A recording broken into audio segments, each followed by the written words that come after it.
मी आता 3rd इयरला आहे. सिव्हिल इंजिनिअरिंग ही माझी ब्रँच आहे. 4th सिमला इंडस्ट्रियल झाल्यानंतर मी इथं जॉईन झाले. 3rd सिमला माझे पर्सेंटेज खूप कमी होते, 56% होते आणि 4th सिमला माझे 4 बॅक होते.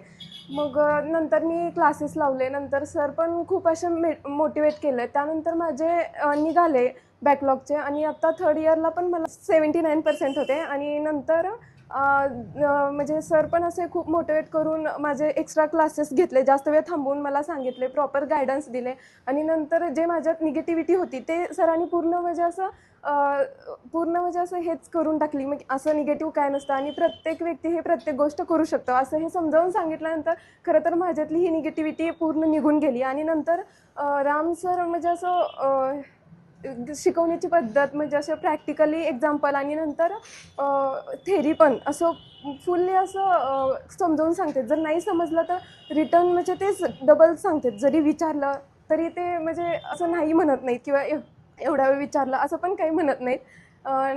त्यानंतर मला तर आता वाटतं की राम सर म्हणजे असं छान शिकवतात. त्यांचा गायडन्स पण छान आहे आणि आपण त्यांच्याकडून काहीतरी शिकण्यासारखं घ्यायला पाहिजे.